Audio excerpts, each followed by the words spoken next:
दोस्तों, कहानी की शुरुआत में हमें रॉबर्ट नाम के एक प्लास्टिक सर्जन दिखाए जाते हैं जो कि स्पेन की एक लोकल यूनिवर्सिटी में लेक्चर दे रहे थे और स्टूडेंट्स को बताते हैं कि अब तक पूरी दुनिया में 9 चेहरे ट्रांसप्लांट किए गए हैं और इन 9 में से 3 में मैंने हिस्सा लिया था।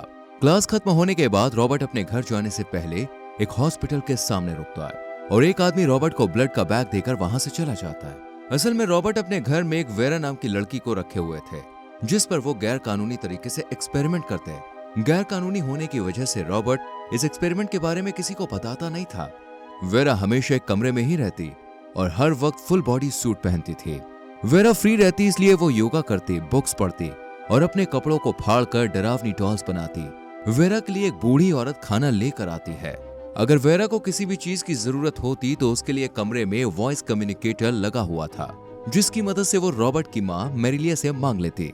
ऐसे ही जब रॉबर्ट घर आता है तो सबसे पहले अपने साथ लाए हुए ब्लड को लेकर लैब में जाता है और एक मशीन में रख देता है। इसके बाद अपने कमरे में जाकर हिडन कैमरे की मदद से वेरा पर नजर रखता है। सब कुछ नॉर्मल होता है तो वो वेरा के पास चला जाता है। ऐसे ही एक दिन जब रॉबर्ट घर वापस आता है तो वो देखता है कि वेरा ने अपने आप को बॉक्स के पन्नों से घायल कर लिया है। ये देखकर रॉबर्ट जल्दी से उसके कमरे में जाता है और देखता है कि वेरा की बॉडी पर बहुत से कट लगे हुए हैं। इसलिए रॉबर्ट इसे तुरंत ही अपने प्राइवेट ऑपरेटिंग रूम में ले जाता है और उसका ट्रीटमेंट करता है। इसी बीच वेरा कहती है कि इस घुटन वाली जिंदगी से मेरा मरना ही बेहतर है। इस पर रॉबर्ट को जवाब नहीं देता है। अगले सीन में हमें रॉबर्ट एक आर्टिफिशियल स्किन को बनाने का एक्सपेरिमेंट करता हुआ दिखता है, लेकिन इस एक्सपेरिमेंट को पूरा करने के लिए जानवरों के खून की जरूरत थी और आखिरकार कुछ दिनों के इंतजार के बाद रॉबर्ट का ये एक्सपेरिमेंट सफल हो जाता है और रॉबर्ट ये आर्टिफिशियल स्किन वेरा की नेचुरल स्किन के साथ रिप्लेस कर देता है। इस खाल की सबसे बड़ी खासियत ये थी कि इसे ना कोई कीड़ा काट सकता था और ना ही इस स्किन पर आग से कुछ नुकसान हो सकता था। इसलिए रॉबर्ट इसे वेरा के पूरे शरीर पर लगा देता है और कहता है कि अब तुम्हें मच्छर भी नहीं काट सकते हैं। लेकिन वेरा को अपनी ये नई खाल बिल्कुल भी पसंद नहीं आती। कुछ दिनों के बाद रॉबर्ट इस आर्टिफिशियल स्किन को ऑफिशियली एक मेडिकल सिंपोजियम में सबके सामने लाता है और सबको बताता है कि ये एक्सपेरिमेंट उसने जानवरों पर किया था जो कि सफल हो गया। हालांकि रॉबर्ट झूठ बोल रहा होता है क्योंकि ये एक्सपेरिमेंट तो वेरा पर किया गया था और इस एक्सपेरिमेंट का नाम सिंड्रेला रखता है जो कि इसकी बीवी का नाम था। असल में दोस्तों, इसकी बीवी एक कार एक्सीडेंट में मारी गई थी। थोड़ी देर बाद लेक्चर खत्म हो जाता है और इस ऑर्गेनाइजेशन का प्रेसिडेंट रॉबर्ट को अकेले में ले जाकर उससे एक्सपेरिमेंट के बारे में पूछताछ करने लगता है कि आखिर तुमने स्किन को इतना मजबूत कैसे बनाया, क्योंकि प्रेसिडेंट को ये स्किन नॉर्मल से कुछ अलग लग रही थी। रॉबर्ट प्रेसिडेंट से कुछ नहीं छिपा पाता और सब कुछ सच सच बता देता है कि उसने पिग सेल से जेनेटिक इंफॉर्मेशन लेकर ह्यूमन सेल्स में डाली है। हालांकि रॉबर्ट की ये खोज पहली बार की गई थी जो सक्सेस भी हुई, लेकिन फिर भी प्रेसिडेंट रॉबर्ट की रिसर्च को यहीं रोक देने के लिए कहते हैं। इसके बाद हमें रॉबर्ट और उसका दोस्त मार्क दिखाई देते हैं। मार्क सब कुछ जानने के बाद रॉबर्ट को उसके पुराने एक्सपेरिमेंट पर काम करने के लिए कहता है। इसके बाद रॉबर्ट अपने घर चला जाता है। यहाँ वो पहले वेरा को स्क्रीन पर देखता है और फिर उसके कमरे में जाता है। रॉबर्ट वेरा को बताता है कि तुम अब पूरी तरह से ठीक हो गई हो, तुम्हारा अब काम पूरा हो गया। ये सुनकर वेरा इसे थैंक्स बोलती है और सोचती है कि अगर मैं इसके साथ इंटीमेट हो गई तो ये मुझे आजाद कर देगा। इसलिए वो उसके करीब आ जाती है, पर रॉबर्ट अनकंफर्टेबल फील करता है और वहां से चला जाता है। अगले दिन मैरिलिया रॉबर्ट से कहती है कि वेरा बहुत ही खतरनाक है, तुम उसे मार दो। लेकिन रॉबर्ट उसकी बात को नजरअंदाज कर देता है और कहता है कि हमें इतने सारे नौकरों की अब जरूरत नहीं है, इन्हें निकाल दो। इसके बाद रॉबर्ट और उसके नौकर घर से चले जाते हैं और फिर मैरिलिया का बेटा ज़ेका चीते के कपड़े पहन कर आता है और कैमरे में अपना बर्थ मार्क दिखाता है। ये देखकर मैरिलिया बाहर उस घर में आने से मना कर देती है, लेकिन ज़ेका जबरदस्ती घर के किचन में घुस जाता है और मैरिलिया भी उसके साथ बैठ जाती है। इसी दौरान टीवी पर एक सुनार की दुकान में डकैती की खबर दिखाई जाती है। ये देखकर मैरिलिया समझ जाती है कि इसके पीछे ज़ेका का ही हाथ है, लेकिन उसके चीते की कॉस्ट्यूम की वजह से पुलिस उसे पकड़ नहीं पाई। ज़ेका कहता है कि रॉबर्ट उसके चेहरे की प्लास्टिक सर्जरी कर उसका चेहरा बदल दे, लेकिन मैरिलिया उसे मना कर देती है। इसके बाद ज़ेका किचन में जाता है और शराब ढूंढने लगता है और तभी उसे सीसीटीवी कैमरा में वेरा दिखाई देती है। वेरा को देखकर ज़ेका हैरान रह जाता है कि आखिर ये अभी तक जिंदा कैसे है। इसी बीच मैरिलिया बंदूक उठाकर ज़ेका की तरफ इशारा करती है, लेकिन उल्टा ज़ेका ही मलेरिया से बंदूक छीनकर उसे बांधकर कुर्सी पर बैठा देता है और खुद वेरा के कमरे की तरफ चल देता है। लेकिन यहाँ पर दरवाजा बंद देखकर दोबारा अपनी माँ मैरिलिया के पास जाता है और उससे जबरदस्ती चाबी छीनकर ले जाता है। लेकिन जैसे ही वो इसके कमरे में जाता है, वेरा अपने बचाव में उस पर हमला कर देती है, पर ज़ेका वेरा से ज्यादा ताकतवर था, इसलिए वेरा को अपने कंधे पर उठाकर उसे बेड पर ले जाता है और वेरा के साथ फिजिकल होने की कोशिश करता है।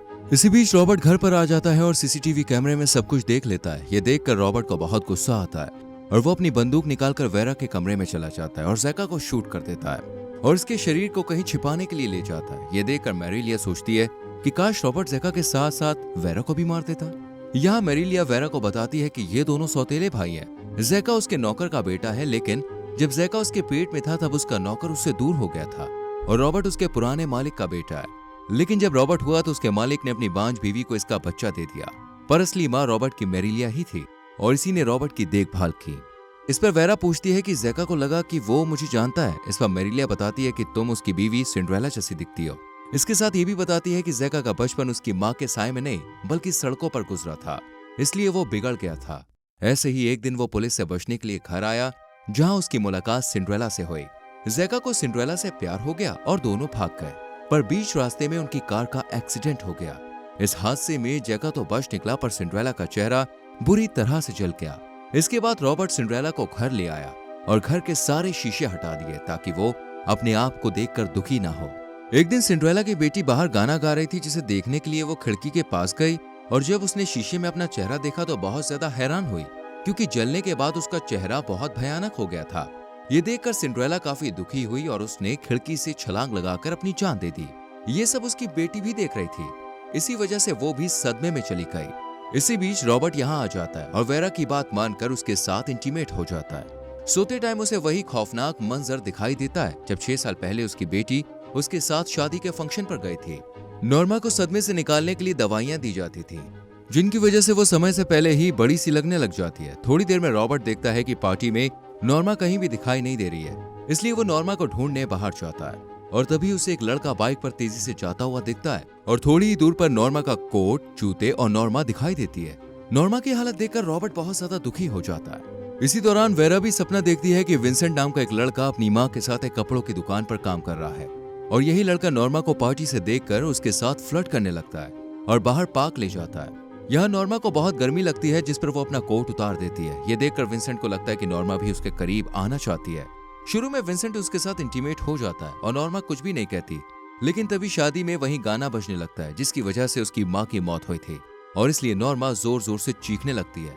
इस पर विंसेंट उसे थप्पड़ मारता है और नॉर्मा बेहोश हो जाती है और विंसेंट वहां से भाग जाता है। लेकिन यहाँ पर रॉबर्ट विंसेंट की बाइक की प्लेट देख लेता है। एक दिन जब विंसेंट बाहर जाता है तो रॉबर्ट भी वैन में आकर उसकी बाइक से टक्कर मार देता है, जिस वजह से विंसेंट जमीन पर गिर जाता है। इसके बाद रॉबर्ट उसको बेहोश करके अपने पुराने गैराज में ले जाता है। विंसेंट को जब होश आता है तो वो रॉबर्ट पर गुस्सा करता है, जिस पर रॉबर्ट उस पर पानी से बौछार करता है और शाम को उसके लिए चावल और पानी लेकर आता है। इधर विंसेंट की माँ पुलिस स्टेशन में रिपोर्ट लिखवाने के लिए आती है। पुलिस विंसेंट की माँ को बताती है कि उसकी बाइक पहाड़ की चोटी पर मिली है, हो सकता है कि वो मर गया हो। अगले सीन में रॉबर्ट अपनी बेटी से मिलने हॉस्पिटल जाता है, लेकिन यहाँ पर उसकी बेटी उसी से डरती है और थोड़े समय के बाद वो भी अपनी जान ले लेती है। इस तरह रॉबर्ट इस हादसे से एक सन की साइंटिस्ट बन जाता है और विंसेंट के सारे बाल हटाकर उसे अपने ऑपरेटिंग रूम में ले जाता है और अपने डॉक्टर से कहता है कि उसका जेंडर चेंज होने के लिए सर्जरी करनी है। वो इसे क्लिनिक इसलिए नहीं ले जा रहे क्योंकि विंसेंट चाहता है कि ये बात सबसे छिपी रहे। ये लोग रॉबर्ट की बात मान लेते हैं और विंसेंट की सर्जरी कर देते हैं। इसके बाद विंसेंट को एक बंद कमरे में कैद कर दिया जाता है और ये सर्जरी ठीक होने के बाद रॉबर्ट इसकी दोबारा सर्जरी करता है और उसे पूरी तरह से लड़की में ढालने लगता है और लड़की की तरह उसका चेस्ट और पूरी बॉडी बदल देता है। अपनी नई स्किन को सेफ रखने के लिए विंसेंट फुल बॉडी सूट पहनता है। एक दिन जब रॉबर्ट उसके पास आता है तो विंसेंट उस पर हमला करके वहां से भाग जाता है, लेकिन रॉबर्ट उसे जबरदस्ती एक कमरे में बंद कर देता है और फिर रॉबर्ट का आखिरी सर्जरी का प्रोसेस भी पूरा हो जाता है, जिसके बाद वो विंसेंट का नाम वेरा और उसका चेहरा अपनी बीवी की तरह देता है और रॉबर्ट वेरा की देखभाल के लिए मैरिलिया को घर ले आता है। अब कहानी प्रेजेंट में आ जाती है, जहां वेरा, रॉबर्ट और मैरिलिया तीनों एक साथ रहते हैं। एक दिन मार्क रॉबर्ट से मिलने के लिए आता है और अखबार में विंसेंट के गुमशुदा होने की खबर दिखाता है और कहता है कि तुमने हमसे झूठ क्यों बोला। इसी बीच यहाँ वेरा आ जाती है और मार्क से कहती है कि ये सर्जरी मैंने अपनी मर्जी से करवाई थी। उसी शाम वेरा और रॉबर्ट एक दूसरे के करीब आ जाते हैं, लेकिन वेरा बहाना बनाकर बाहर जाती है और चुपके से उसकी बंदूक लाकर रॉबर्ट को शूट कर देती है। इसके बाद मैरिलिया को भी शूट कर देती है और घर से सामान लेकर अपनी माँ के पास जाती है और उसे सब कुछ बता देती है और दोनों खूब रोने लगती है। यहीं पर कहानी खत्म होती है। दोस्तों, आपको ये कहानी कैसी लगी कमेंट सेक्शन में जरूर बताएं। वीडियो को लाइक और चैनल को सब्सक्राइब करें और साथ ही हमारे टेलीग्राम चैनल को भी ज्वाइन कीजिए, जिसका लिंक हमने डिस्क्रिप्शन में दे दिया है।